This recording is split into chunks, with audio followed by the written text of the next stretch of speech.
warahmatullahi wabarakatuh. Waalaikumsalam warahmatullahi wabarakatuh. Kepada yang terhormat Tua Gugus Raja Wali, pada yang terhormat rekan-rekan guru Pak Gus se-Gugus Raja Wali, terima kasih atas kesempatan yang diberikan kepada saya. Yang pada kesempatan kali ini saya miras-mirus di PD. Yang pertama jelas ingin berbagi ilmu. Yang kedua, memang ini adalah salah satu tugas saya sebagai guru penggerak, yaitu tentang diseminasi menumbuhkan budaya positif di lingkungan sekolah. Jadi nanti di sini saya akan menyampaikan beberapa materi dan juga nanti kita akan praktek bersama tentang bagaimana sih cara menumbuhkan budaya positif di lingkungan sekolah kita. Sebelumnya saya mengucapkan terima kasih banyak karena sudah diberi kesempatan dan atas kehadiran rekan-rekan guru PAUD se-Gugus Raja Wali. Alhamdulillah saya semoga rekan-rekan semua, ibu-ibu semua dalam keadaan sehat walafiat. Amin ya robbal alamin. Langsung saja karena waktunya sudah cukup siang.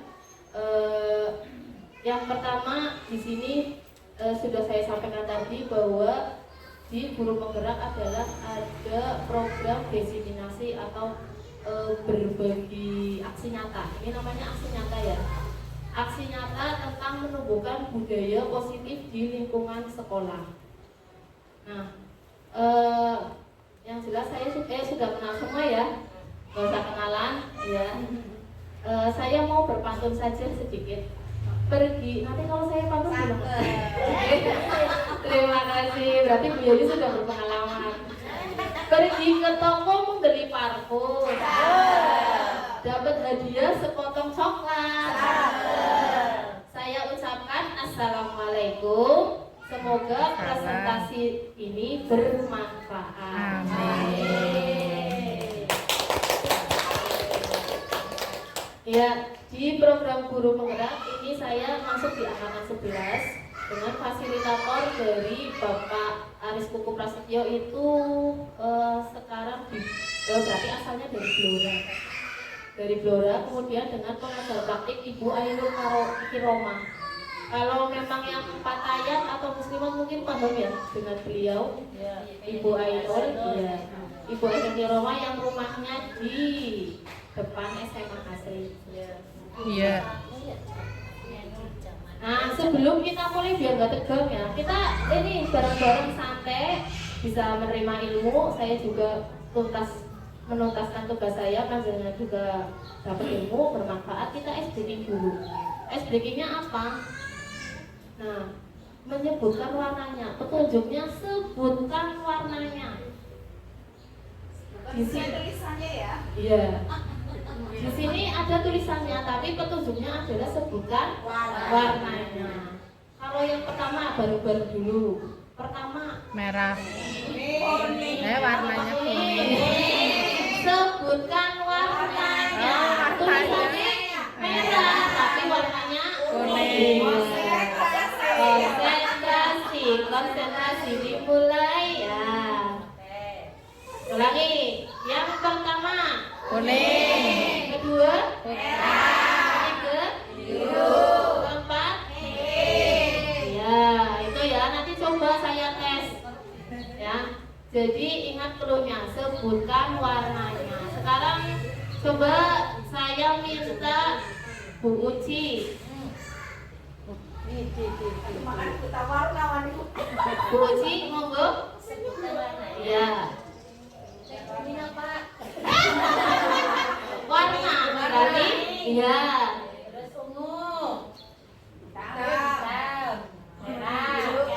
Ya, kalau bisa lebih cepat ya. Kuning, ungu, hitam. Ya. Ini berarti bukan biru. Kalau biru tulisannya, kalau warnanya berarti Oranye. Ya. Coba sekarang yang sebelah sana saya minta Bu Ella. Kira-kira apa ini? Ya, sebutkan warnanya. Merah, biru, putih, hijau.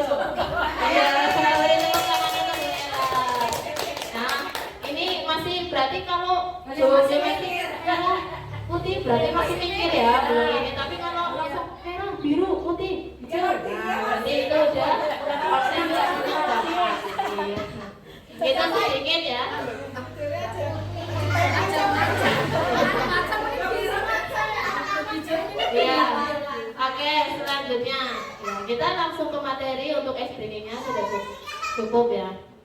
Jadi pada budaya positif kali ini capaian pembelajaran yang akan dicapai yang pertama yaitu memahami konsep budaya positif yang di dalamnya terdapat konsep perubahan paradigma, stimulus respon, dan teori kontrol, yaitu 3 teori motivasi perilaku manusia, motivasi internal dan eksternal, keyakinan kelas, hukuman dan penghargaan, 5 kebutuhan dasar manusia, 5 posisi kontrol guru, dan segitiga restitusi. Mungkin panjenengan baca ini bingung ya, tapi nanti setelah ke belakang insya Allah bisa. Karena apa? Saya rasa semua guru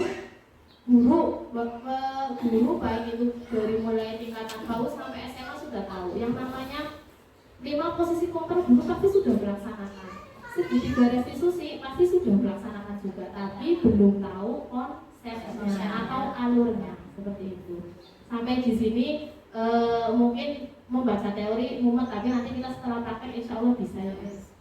Lanjut untuk capaian yang kedua yaitu menerapkan strategi disiplin positif yang memerdekakan murid untuk menciptakan ekosistem sekolah aman dan berpihak pada murid.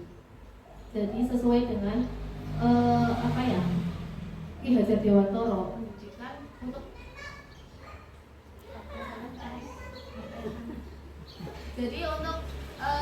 pendidikan sesuai Ki Hajar Dewantara yaitu pendidikan yang berpihak pada murid. Berarti intinya seperti yang sekarang kita di kurikulum merdeka, berarti semua dibebaskan kepada murid. Jadi guru itu hanya menuntun, ya tidak. Memang sih dalam prakteknya kita masih cenderung lebih menuntun daripada kita belajar sebebasnya. Anak itu memang sulit untuk tingkatan PAUD, memang sulit, memang saya akui. Saya sendiri pun merasakannya. Jadi memang harus dituntun. Cuma tuntunnya ya masih dalam sekedarnya. Jadi enggak setiap hari ibaratnya kita tuntun terus. Jadi intinya ada batasannya seperti itu. Nah, ini ada pertanyaan nanti dijawabnya di dalam hati saja. Apakah Bapak Ibu setuju? Di sini Ibu semua ya. Jika Bapak Ibu setuju yang pertama hukuman itu dapat mendisiplinkan anak. Menurut jenengan kira-kira setuju apa orang hukuman membuat anak itu disiplin? Ya, mungkin dalam pandangan jenengan masih setuju atau yang nggak setuju nanti kita bahas ke belakang. Berarti ini masih belum masih di awang-awang ya, karena kita belum tahu teorinya. Kemudian yang kedua, pemberian hukuman dengan hal positif seperti membaca atau membersihkan halaman sekolah dapat meningkatkan disiplin anak. Jadi misalnya ada anak nih, kalau di tingkatan TK kan mungkin ada anak yang berbuat misalnya melanggar aturan atau membuang sampah tidak pada tempat sampahnya. Lah untuk pemberian hukuman misalnya, ayo kamu tadi sampahnya dibuang di tempat sampah yang benar diambil lagi. Nah itu kira-kira bisa meningkatkan kedisiplinan anak apa tidak? Kemudian yang ketiga, memberi penghargaan dapat meningkatkan motivasi belajar anak. Iya ya, ya. Kemudian guru harus mampu memberikan solusi bagi setiap siswa yang bermasalah, jelas ya. Kemudian yang kelima, guru berperan sebagai teman bagi siswa, karena memang sekarang itu tidak ada yang namanya jenjang antara guru dan walaupun ada, tapi memang kita harus memposisikan diri sebagai temannya siswa agar anak-anak itu bisa nyaman, bisa senang dengan kita. Iya, kayak gitu. Istilahnya bestie.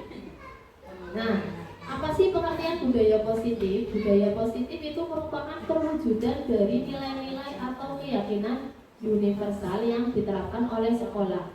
Budaya positif di sekolah tidak dapat diciptakan secara instan. Dalam menerapkan budaya positif di sekolah diperlukan tuntunan dan tauladan dari seorang guru. Jadi kita memang sebagai seorang pendidik amat sangat menjadi tauladan ya. Kadang kita anak-anak diajari orang tuanya di rumah udah bener tapi malah ngajari ibu guru kayak. Nah pengennya sebenarnya sih jari ibu guru, padahal orang tuanya sebenarnya sudah benar, cuma cara mengajarinya mungkin berbeda dengan ibu guru. Jadi memang kita sebagai pendidik itu perannya sangat sangat berpengaruh sekali bagi peserta didik kita, gitu ya. Nah, konsep inti dari budaya positif ini ada beberapa, ini ada 8. Yang pertama, perubahan tentang paradigma belajar, kemudian tentang disiplin positif, kemudian nanti ada nilai-nilai kebajikan, bukan kebijakan ya, kebajikan, kemudian ada kebutuhan dasar manusia, motivasi perilaku manusia, kemudian ada posisi kontrol guru, ada kita keyakinan kelas, dan segitiga restitusi, sama seperti yang di depan tadi. Selanjutnya, pembelajaran dengan paradigma baru. Saya yakin semua di sini sudah pernah dengar yang namanya profil pelajar Pancasila sesuai dengan kurikulum Merdeka atau kurikulum nasional yang sekarang ya. Jadi kita itu belajar mengajarkan anak itu berpusatnya ke profil pelajar Pancasila. Masih ingat profil pelajar Pancasila yang pertama? Iya. Beriman dan Kalau bertakwa. dengan lagu pasti ingat ya. Oke, kita nyanyi bareng-bareng ya. 1, 2, 3. Belajar Pancasila, beriman dan bertakwa pada Tuhan yang esa dan berakhlak mulia, berkebinekaan tebal, gotong royong mandiri, kreatif dan bernalar kritis. Iya, udah paham semuanya ya tentang profil belajar Pancasila. Nah, pembelajaran dengan paradigma baru merupakan pembelajaran yang dirancang berdasarkan prinsip pembelajaran yang berdiferensiasi. Pernah dengar kata-kata diferensiasi? Pernah dengar artinya nggak tahu, tapi sebenarnya tahu Bu pasti. Berdiferensiasi, kalau diferensiasi berarti bahasa kenennya apa namanya Bu? Berbeda-beda atau apa ya, ada tingkatannya ya. Jadi iya, berbeda-beda sesuai dengan, kalau di pendidikan berarti sesuai dengan kebutuhan peserta didik ya.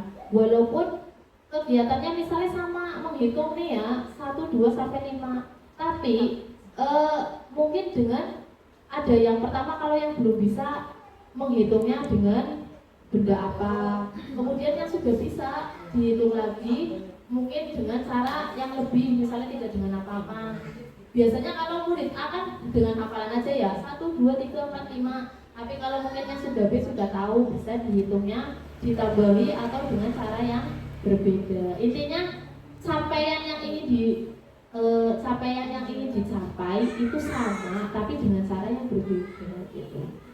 Nah, sehingga peserta didik belajar sesuai dengan kebutuhannya, berdasarkan tahap perkembangan sesuai teori psikologis modern untuk mewujudkan P3 atau profil belajar Pancasila.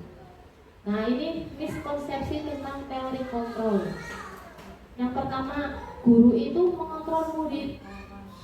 Ini miskonsepsi berarti kurang benar. Nah, mis itu berarti masih ada belum. Intinya kurang benar dalam miskonsepsi. Iya, memang tetap kontrol, tapi pengontrolannya itu tidak, masih dalam budaya positif, hal-hal positif kayak gitu. Kemudian yang kedua, bahwa kritik dan membuat orang merasa bersalah dapat menguatkan karakter. Jangan ini ya Bu, kadang kan kita mengajak bocah, kamu salah kok.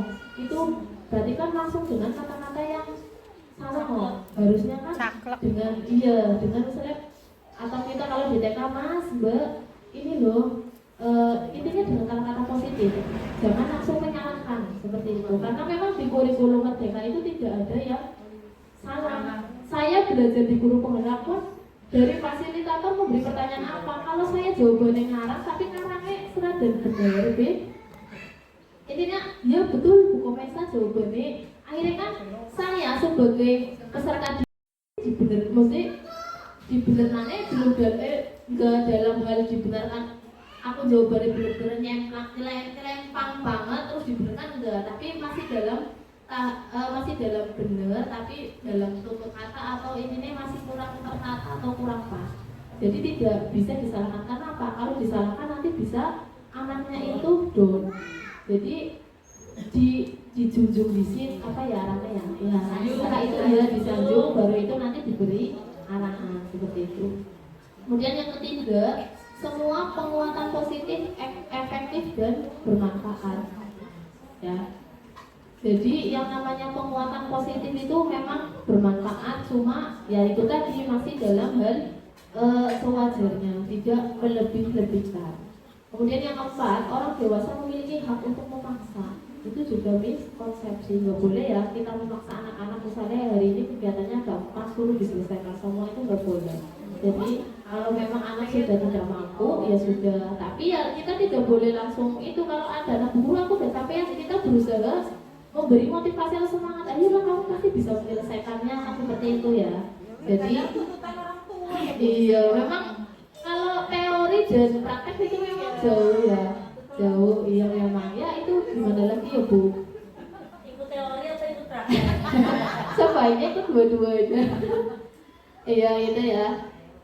Kemudian selanjutnya ini tentang mengubah paradigma stimulus respon dan pendekatan teori kontrol. Kalau stimulus respon kebutuhan kita itu sama, jadi kebutuhan kita ini sama. Itu enggak ya, padahal apa? Yang benar setiap orang itu memiliki kebutuhan yang berbeda-beda. Kemudian semua orang melihat hal yang sama, padahal sama juga setiap orang memiliki gambaran berbeda-beda. Ini nanti bisa dipahami sendiri ya, nanti materi bisa saya kirim di grup, nanti bisa dipelajari atau untuk gambaran tentang budaya positif. Nah, ini masuk ke disiplin positif. Nah, makna dari kata disiplin positif itu dari bahasa apa ini? Berkonotasi dengan disiplin diri ya. Disiplin positif berarti berkaitan dengan disiplin diri. Ini terdapat pada buku karangan dari apa ini namanya? Socrates dan Plato ini ya. Kemudian disiplin diri membuat orang menggali potensinya menuju sebuah tujuan apa yang dia hargai. Terus yang ketiga, dalam budaya kita makna disiplin telah berubah menjadi suatu yang dilakukan seorang pada orang lain untuk mendapatkan kepatuhan. Kecenderungan umum adalah menghubungkan kata disiplin dengan ketidaknyamanan, bukan dengan apa yang kita hargai atau suatu pencapaian tujuan yang mulia. Nah ini nilai ini kebijakan. Kalau tadi kebajikan, ini masih di kebijakannya. Nilai kebijakan universal, sifat-sifat positif manusia yang merupakan tujuan mulia yang ingin dicapai setiap individu. Nilai-nilai tersebut bersifat universal atau menyeluruh, ya, meliputi bahasa, suku bangsa, agama maupun latar belakangnya. Nah ini beberapa teori yang terkait dengan nilai kebijakan universal. Ada 3. Setiap perilaku atau perubahan memiliki suatu tujuan. Jadi setiap perilaku kita, tingkah laku kita pasti ada tujuannya. Yang kedua, dengan mengaitkan nilai-nilai kebijakan yang diyakini seorang, maka termotivasi intriksinya akan terbangun sehingga menggerakkan motivasi diri dalam bentuk untuk mencapai tujuan mulia yang diinginkan oleh seseorang.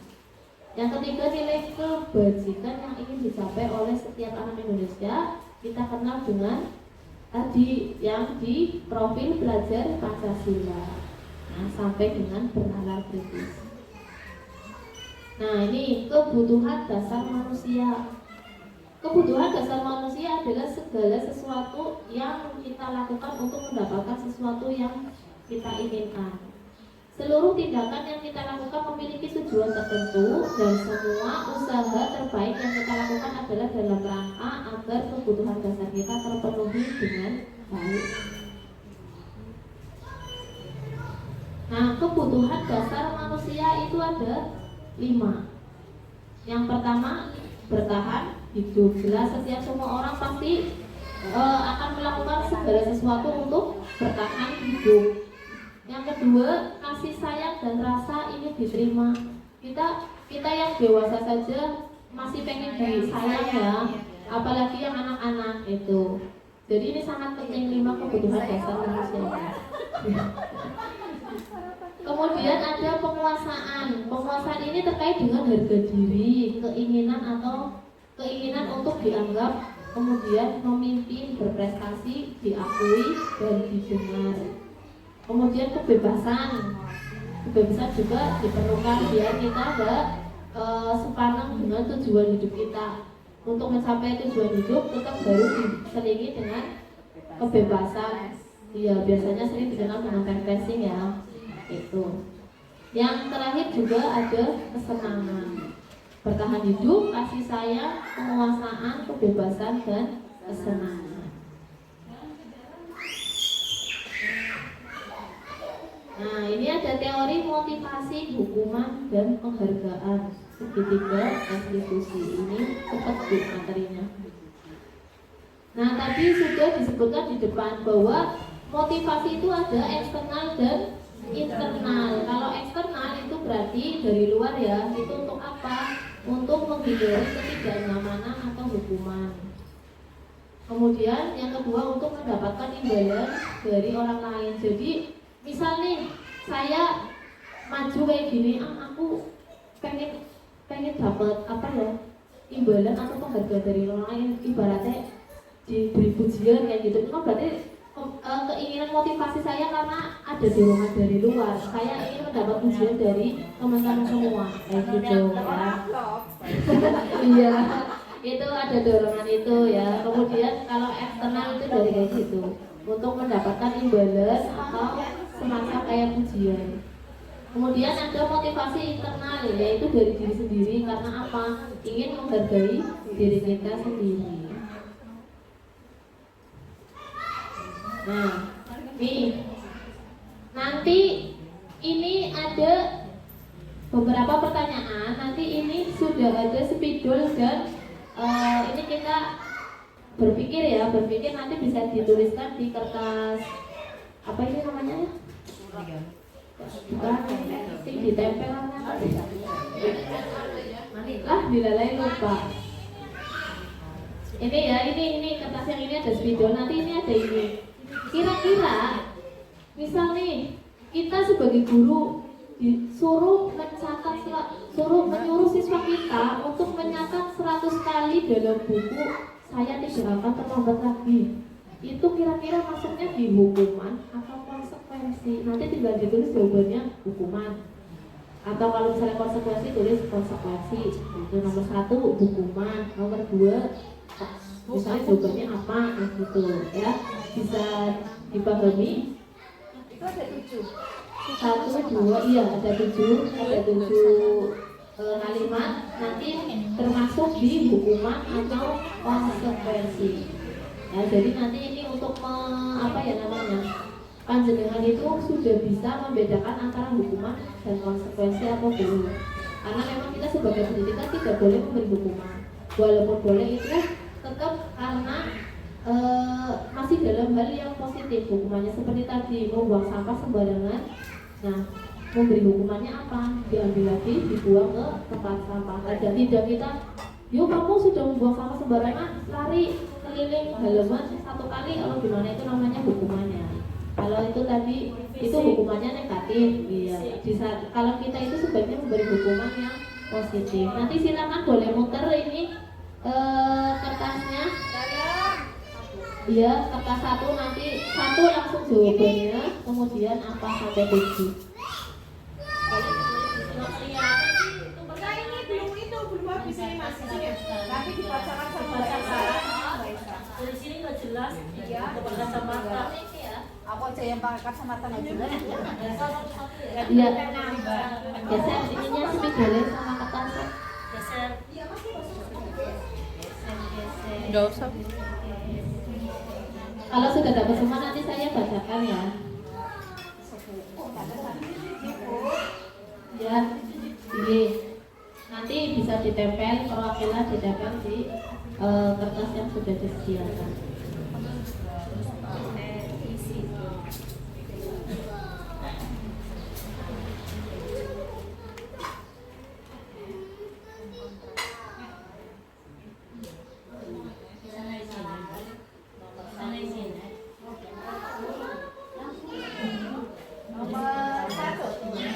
Ya, nomor 1, mencatat 100 kali dalam buku kalimat saya tidak akan terlambat lagi. Tapi tulis di dalam buku saya tidak akan terlambat lagi, saya tidak akan terlambat lagi, itu termasuk hukuman atau konsekuensi.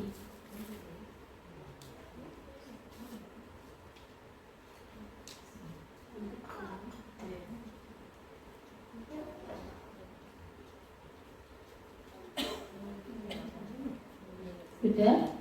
Yang kedua, lari mengelilingi lapangan basket 2 kali karena terlambat hadir ke sekolah. Berarti lari mengelilingi lapangan 2 kali karena terlambat sekolah. Hukuman atau konsekuensi.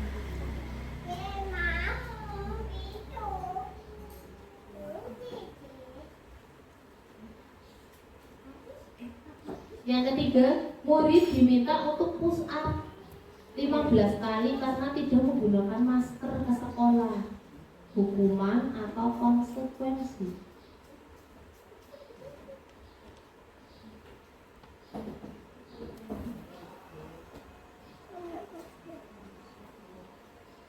Selanjutnya, menggantikan kertas tugas teman yang telah dicoret-coret. Mengganti kertas tugas teman yang telah dicoret-coret. Berarti Bania misalnya lagi nulis, saya mengambil kertasnya tak coret-coret, itu termasuk hukuman atau konsekuensi. Mengganti kertas tugas teman yang telah dicoret-coret.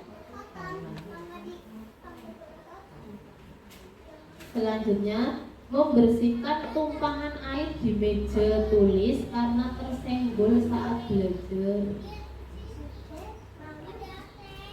Hukuman atau konsekuensi.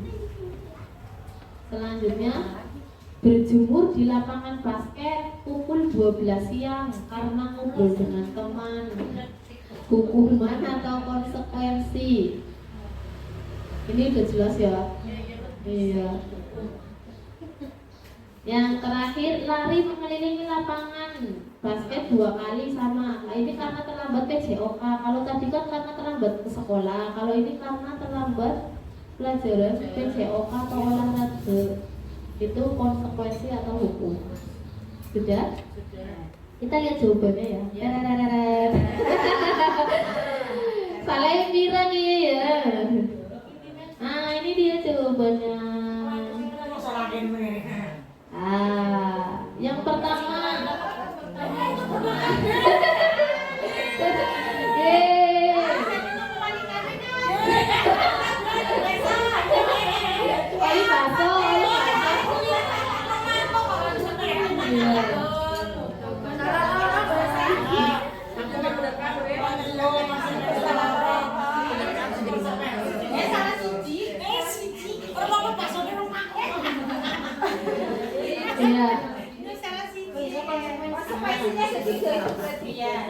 Iya.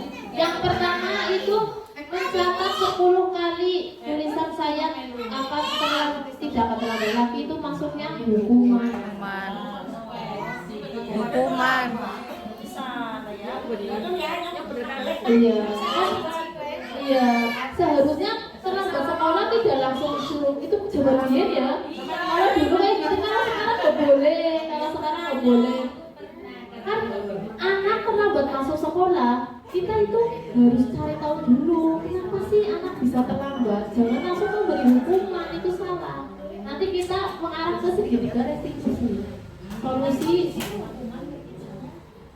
iya, jawabannya hukuman. Iya, ini Seharusnya kan hukuman. Seharusnya kan jangan, ya kan? Tapi diberi ikutnya maksudnya hukuman. Yang kedua, lari mengelilingi lapangan basket 2 kali karena terlambat sekolah juga Hukuman. Iya, maksudnya hukuman. Murid diminta untuk push up juga hukuman. Mengganti kertas tugas teman karena dicoret-coret, itu berarti ya konsekuensinya saya. Iya, kenapa gitu. Kemudian selanjutnya, membersihkan tumpahan air di meja juga konsekuensi. Berjemur di lapangan, hukuman, termasuk hukuman. Lari mengelilingi lapangan karena terlambat. Konsekuensi berarti sudah benar. Kalau yang hukum sebagai guru itu memang seperti itu. Yang terakhir lari mengelilingi termasuk konsekuensi ya? Iya, kan ini karena Karena terlambat pelajaran Betul. tadi sekolah ini pelajaran lebih spesifik, Kalau lebih nomor satu karena spesifik. terlambat hadir ke sekolah. Kalau terlambat olahraga kan otomatis Memang sudah di konsekuensi. sekolah. Tapi kenapa bisa sampai maksudnya terlambat sekolah harus ini ya karena sudah konsekuensinya udah tahu pelajaran PJOK kenapa hadir terlambat seperti itu. Tapi kalau yang tadi karena hadir ke sekolahnya berarti dari rumah sudah terlambat ya itu berarti masuknya hukuman. Apa perbedaan hukuman, konsekuensi dan restitusi? Nah ini perbedaannya. Kenapa yang tadi bingung, sing tadi melune konsekuensi gak hukuman gitu ya. Ini perbedaannya. Kalau hukuman itu tidak terencana atau secara tiba-tiba. Yang kedua, murid tidak tahu apa-apa yang terjadi lalu tiba-tiba langsung dihukum. Kemudian bersifat satu arah. Yang kedua, hukuman terasa sangat menyakitkan seperti tadi ya. Terus yang ketiga, terakhir berupa hukuman fisik atau psikis itu yang terkait dengan hukuman. Nah, kemudian konsekuensi yang terkait dengan konsekuensi yaitu terencana atau disepakati. Sudah Iya, disepakati, ada sudah kesepakatan. disepakati. Tapi PJOK kan mungkin sudah ada kesepakatan kelas. Kalau pelajaran olahraga ini kalau dia terlambat berarti nanti dapat konsekuensi ini seperti itu. Kalau yang tadi terlambat masuk ke sekolah seluruh mengelilingi halaman itu kan berarti masuknya hukumannya. Kemudian restitusi ciri-cirinya ini proses menciptakan kondisi bagi murid untuk memperbaiki kesalahan. Nah nanti yang paling akhir itu di restitusi. Kemudian proses kolaboratif yang mengajarkan untuk mencari solusi sendiri. Nah ini ciri-ciri dari restitusi yaitu yang pertama bukan untuk menebus kesalahan namun untuk belajar dari kesalahan. Yang kedua memperbaiki hubungan. Yang ketiga tawaran bukan paksaan. Jadi restitusi itu berupa tawaran, ditawarkan dulu ya. Iya. Kemudian yang selanjutnya restitusi itu menuntut untuk melihat ke dalam diri. Jadi nanti biar kegiatan restitusi ini untuk kayak menyadarkan bahwa kembali lagi kepada kita itu apa ya tentang benar apa enggak yang kita lakukan. Intinya untuk menyadarkan gitu. Kemudian mencari kebutuhan dasar yang mendasari tindakan. Restitusi cara yang paling baik ini untuk sampai sekarang ini di yang paling akhir untuk menangani siswa yang misalnya seperti tadi ya ya itu yang paling baik untuk sampai di saat ini adalah jangan yang ketiga restitusi. Kemudian restitusi berfokus pada karakter bukan tindakan. Kemudian fokus pada solusi. Yang terakhir mengembalikan murid yang berbuat salah pada kelompoknya. Ini kalau ini tadi motivasi eksternal dan intrinsik ini kita lanjut saja. Nah ini ada lagi kalau ini sambil makan nggak apa-apa nggak usah ditulis ya. Kira-kira kalau ada pertanyaan kayak gini, siapa yang mengatakan? Saya kecewa sekali dengan kamu. Kira-kira yang mengatakan siapa? Diri sendiri saya sama orang lain. Saya kecewa sekali dengan kamu. Berarti Orang lain, ya. orang lain. Iya. Kemudian kamu tidak pernah benar melakukannya. Iya. Ayolah lakukan demi ibu atau bapak. Kita sendiri. Apakah kamu mau mendapatkan stiker bintang ini? Ke orang. Kira-kira ini jawabannya apa ya? Nah, ini orangnya siapa yang mengatakan? Berarti di sini saya kecewa sekali dengan kamu. Yang mengatakan berarti orang yang membuat merasa bersalah. Harusnya kan jangan ya. Kayak Mbak Nia misalnya, Mbak Nia ngomong ke saya, kan berarti dia membuat bersalah saya. Berarti akhirnya saya merasa iya saya bersalah kayak gitu ya. Kemudian kamu tidak pernah benar melakukannya. Berarti siapa yang mengatakan? Berarti penghukum. Kemudian ada pertanyaan, ayolah lakukan demi Bapak Ibu. Berarti kita guru sebagai teman merangkul. Kemudian apa yang kamu mau, apakah kamu mau mendapatkan stiker bintang ini? Berarti guru itu sebagai pemantau. Kemudian bagaimana kamu bisa menyelesaikan masalah ini? Berarti guru sebagai manajer. Kemudian kamu selalu yang paling terakhir. Berarti gurunya sebagai penghukum ya. Langsung kamu yang paling terakhir ya gitu harusnya. Nah, selanjutnya keyakinan kelas. Selama ini yang kita tahu itu sering dengar mesti peraturan kelas ya. Kata kendali kelas, peraturan kelas seperti kemarin di RKT, di kurikulum ya. Adanya kan peraturan kelas ya. Nah, menurut panjenengan antara peraturan kelas dan keyakinan kelas itu sama apa berbeda? Peraturan kelas dan keyakinan kelas kira-kira menurut pandangannya ibu-ibu sama atau berbeda? Beda ya? Iya. Kalau peraturan kelas itu biasanya langsung tertulis. iya, langsung dari sekolah. Tapi kalau keyakinan kelas itu kita buat bersama-sama dengan anak. Jadi kalau misalnya tadi anak bersalah itu dia nanti dikembalikan lagi. Oh iya ya, akhirnya dia anak itu berpikir, oh iya ya, yang membuat keyakinan kelas ini saya ya, kok saya melanggarnya. Akhirnya kan dia sadar, akhirnya nanti kedepannya ya aku yang membuat itu masa aku mau melakukannya. Nah tujuannya seperti itu. Jadi nanti biar anak itu tidak melakukan kesalahan seperti itu. Nah, mengapa tidak peraturan kelas saja? Mengapa harus keyakinan kelas? Karena apa? Untuk mendukung motivasi intrinsik. Jadi nanti anak itu akan kembali ke nilai-nilai atau keyakinan yang lebih menggerakkan seseorang dibanding mengikuti serangkaian peraturan-peraturan. Mengapa kita memilih peraturan kelas menggunakan helm bila mengendarai kendaraan roda 2? Mengapa kita memiliki peraturan 3M? Menggunakan masker, mencuci tangan, dan menjaga jarak. Nah, jadi keyakinan kelas itu berasal dari peraturan kelas. Jadi dari sekolah itu sudah ada nih peraturan, misalnya jangan terlambat masuk ke sekolah.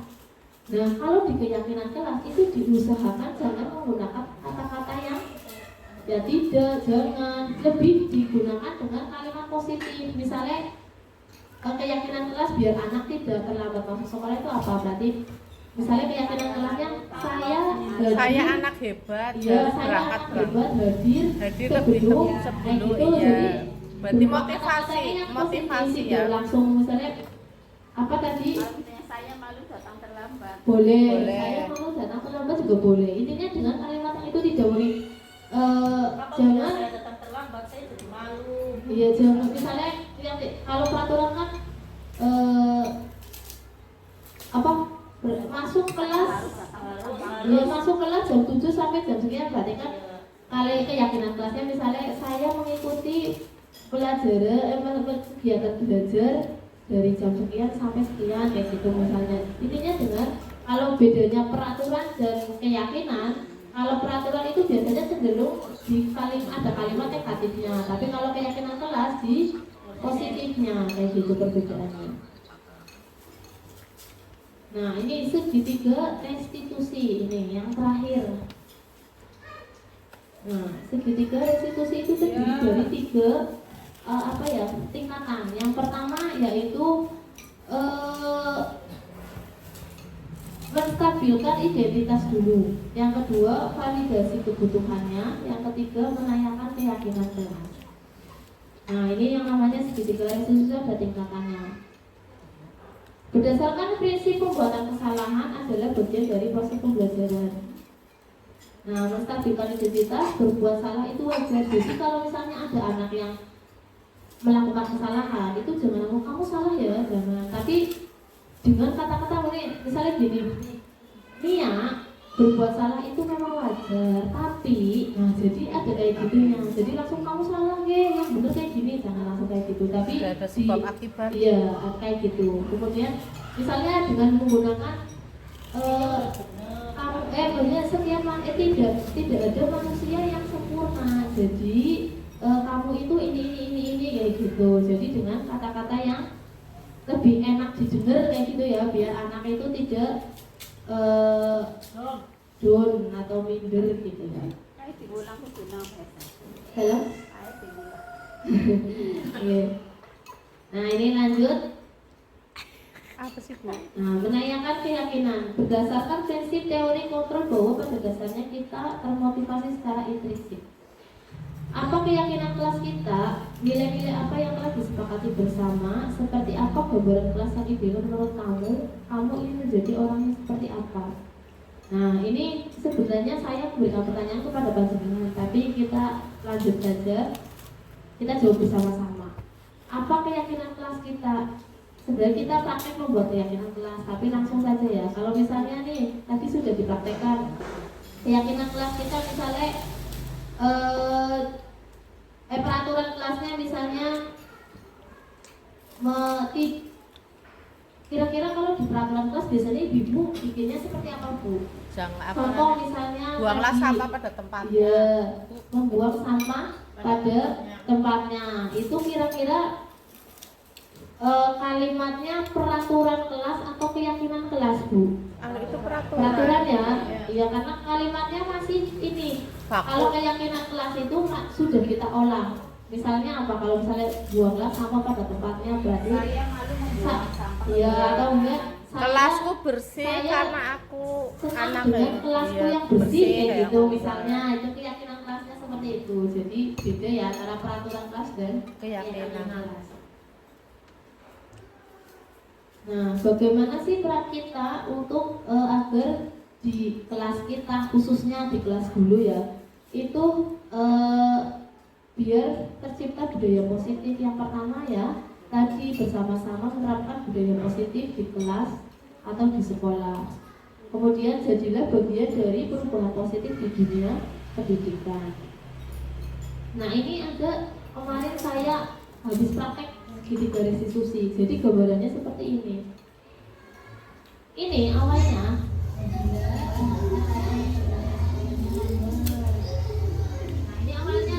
awalnya anak ini tuh berangkat, terus biasanya mandiri. Loh, kok minta diantarin mamanya sampai masuk kelas. Nah, ditanyakan dulu kenapa? Jangan langsung, ih kamu ya, anak iya masa habis gede didatang mamanya. Gak boleh ya, jadi ditanyakan dulu kenapa sih alasannya kamu datang terlambat, terus minta ditungguin sama mamanya. Misalnya, kenapa kamu minta ditungguin mamanya? Kenapa? Ditanyakan seperti itu.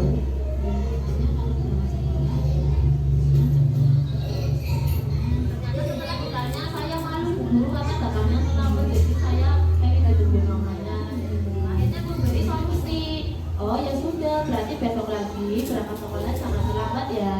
Maksudnya berangkat sekolahnya lebih cepat, bangun tidurnya dan sebagainya. Setelah ditanya-tanya kan ternyata alasannya seperti ini. Nah, akhirnya kita sebagai guru memberikan solusi dari anak yang tadi. Sebenarnya sudah melaksanakan ya kita ya, iya. Tapi karena memang kita nggak tahu saja teorinya. Nah itu, jadi itulah yang namanya segitiga restitusi. Segitiga restitusi adalah solusi terakhir dari kita sebagai guru untuk membuat budaya positif di lingkungan kelas atau sekolah. Jadi intinya di budaya positif ini kita itu sebagai pendidik tidak boleh langsung mengejar anak ya. Jadi kalau anak itu punya masalah atau datang terlambat, atau misalnya kalau yang sudah SD SMP kan misalnya tidur boleh lagi di terapna, beliau dewek atau tiduran di kelas, kan berarti ditanyakan kenapa sih kamu di kelas kok lagi pelajaran kok tiduran, kan mesti ada alasannya. Jadi jangan langsung, apalagi kalau misalnya menegurnya langsung di depan teman-temannya seperti ini.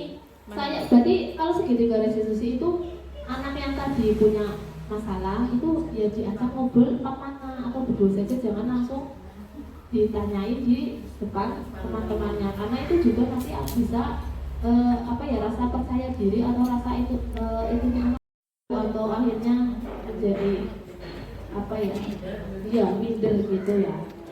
Itu jadi kalau memang ada masalah anak yang seperti itu, kalau di PAUD memang hampir sama ya masalahnya paling kayak gini. Tapi kalau memang kalau udah SD, SMP, SMA itu lebih berat, jadi lebih susah untuk menyelesaikannya dibagi di tingkatan usia pendidikan anak usia dini gitu. Iya, kita guru PAUD itu semuanya ya, semuanya. Iya, tukang bersih-bersih, sebagai konsultan, ya, sebagai bersih-bersih, sebagai pendidik, ya. Iya, pokoknya kita itu benar-benar seseorang yang seharusnya kita mau bersyukur karena apa? Ya itu maksudnya beruntung, ya kita itu bisa semuanya, beruntung ya. Jadi di rumah tangga di rumah hebat, di sekolah ya membimbing putra putrinya orang lain hebat, tapi kadang kepada putra putrinya sendiri iya sama saya juga ya, anak rewel ya kadang sewot, tapi ya juga anak ewok kan sewot kadang olah kita. iya itu ya, iya itu nah itu sedikit aksi nyata saya atau definisi saya tentang budaya positif di lingkungan sekolah.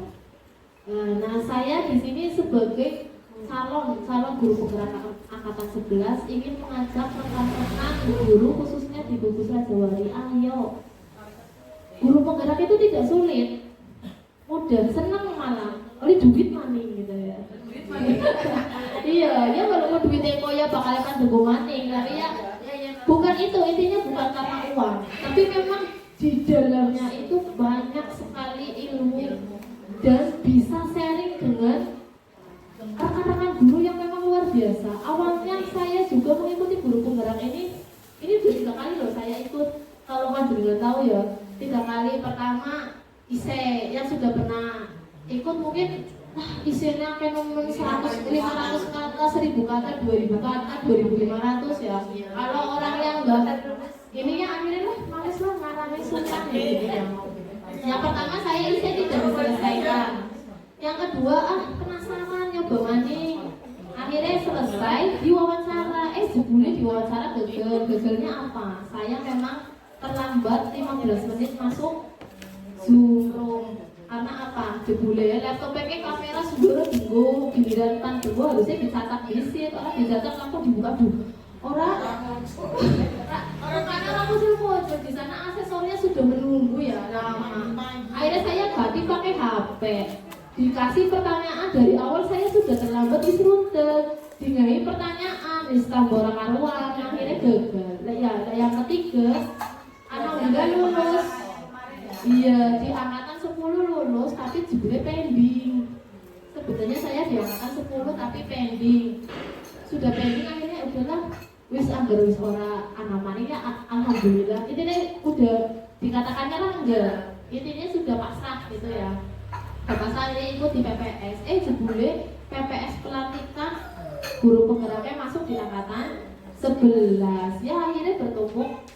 Tapi dinikmati, senang Bu teman. Jadi nanti ini ada angkatan 12, silakan rekan-rekan iya mencoba sebagai pengalaman, tidak lulus tidak apa-apa, mencoba. Iya mencoba, senang Bu. Iya senang Bu.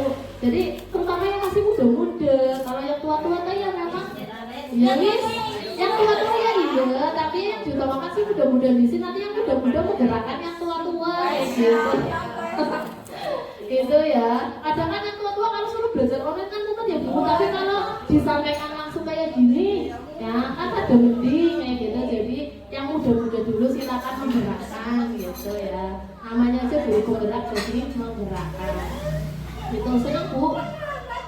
Awalnya saya juga minder, karena mindernya apa? Buliannya SD, SMP, wawasannya luas-luas teman. Aku yang dari TK pertama itu hanya diem kok, disumpun sampai dipanggil-panggil, ya Bu Komesa silahkan mau pendapatnya apa. Setelah itu nanti saya baru ngomong. Kalau yang lain itu iya Pak ini sudah kayak gitu, tapi kalau saya masih dipanggil ya kan udah muncul ngomong mati ya gitu. Tapi sekarang alhamdulillah sudah berbaur Iya, setelah itu tadi fasilitatornya itu tidak pernah menyalahkan apa yang saya ucapkan itu. Oh ini benar bu, cuma kurangnya jadinya kayak gini. Akhirnya kan saya nih, oh iya kayak gini ya. Akhirnya saya jadi percaya diri kayak gitu.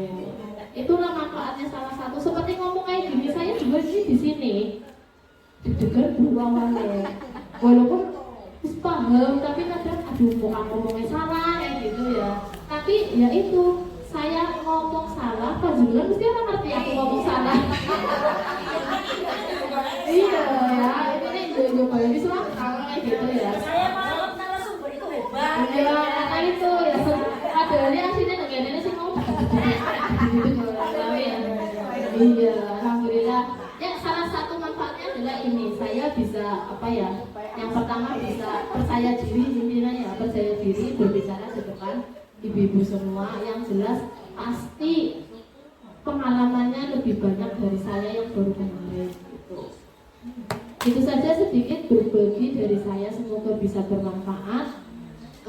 Saya akhiri untuk kegiatan implementasi akademis diseminasi tentang budaya positif di lingkungan sekolah. Terima kasih atas waktunya dan kesempatannya.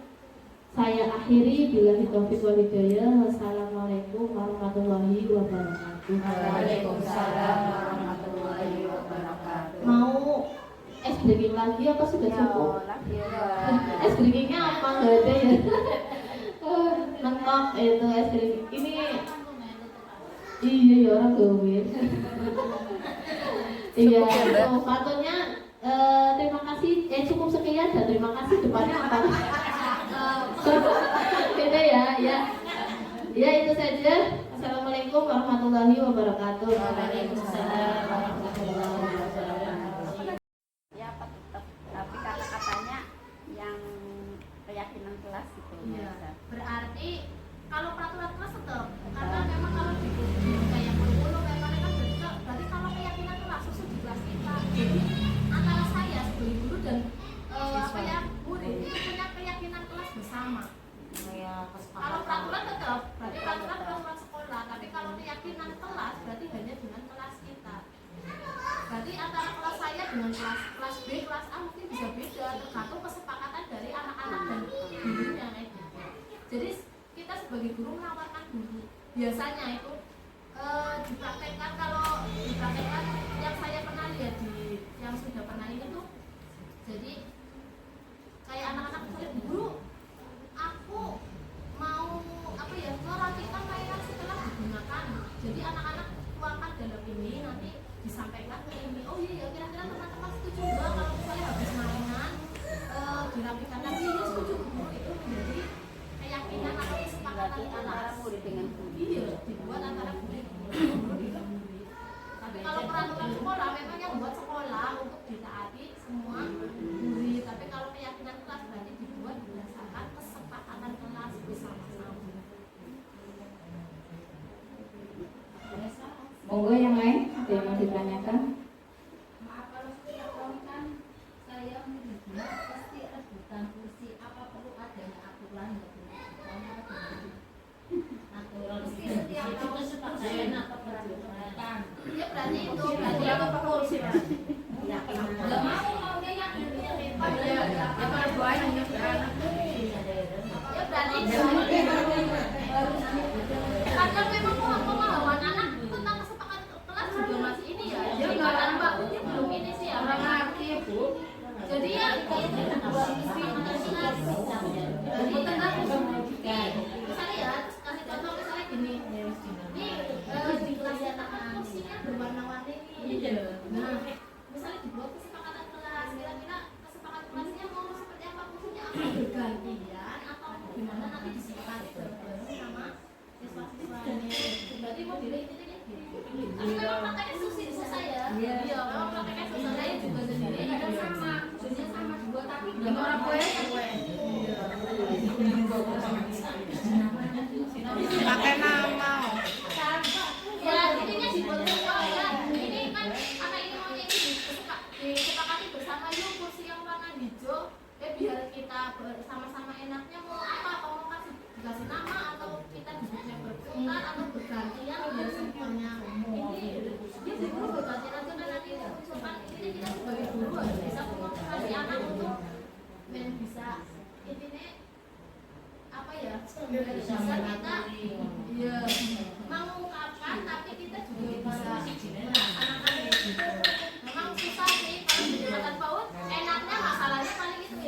atas ini susah karena dari PAUD itu memang berpikirnya masih ini ya. Iya, penalarannya masih sama atau kalau enggak solusinya ya dikasih kursinya sih sama aja sih warna-warni ya. Iya.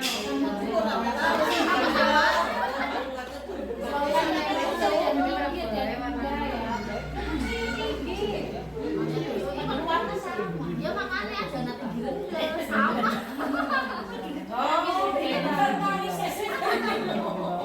Sama ini. Monggo Bu Ella bendara.